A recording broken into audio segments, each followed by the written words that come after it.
Doctor Babasaheb आंबेडकरांनी सर्व जातींचा आनुवंशिकरित्या अभ्यास केला होता. त्यांचा अनुवंश ज्यांचा ज्यांचा सेम आहे त्यांना एकत्र केलं होतं.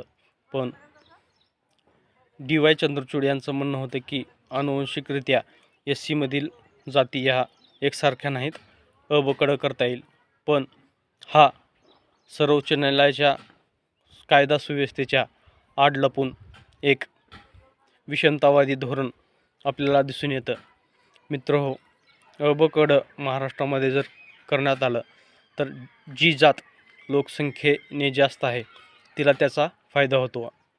जसं की महाराष्ट्रामध्ये महार समाज पहिल्या क्रमांकाला आहे SC तर महार समाजाला सुद्धा सगळ्यात जास्त आरक्षण मिळतं जर अ ब क ड झालं तर, आणि इतर समाजाला त्या संख्येनुसार मिळून जाईल.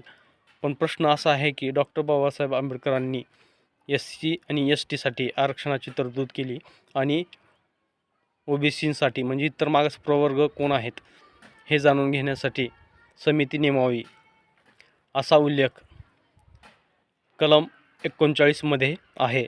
आणि 41 SCसाठी आणि 42 STसाठी अशी आरक्षणाची तरतूद आहे. जर अ ब क ड झालं तर मातंग समाज आणि इतर जातींना सुद्धा खूप प्रॉब्लेम होईल, हे आपण समजलं पाहिजे. जर एखादा समाज शिक्षणच घेत नसेल, एखादा समाज पारंपरिक खालच्या दर्जाची कामं करत असेल, शिक्षण न घेता तो राहत असेल, तर त्यांना आरक्षणाचा कसा लाभ मिळेल? आपण आत्तापर्यंतचा जर रेकॉर्ड काढलं तर ज्यांनी शिक्षण घेतले त्यांना मातंग समाजामध्ये सुद्धा आरक्षण मिळालेलं आहे, आरक्षणाचा लाभ मिळालेला आहे. आपण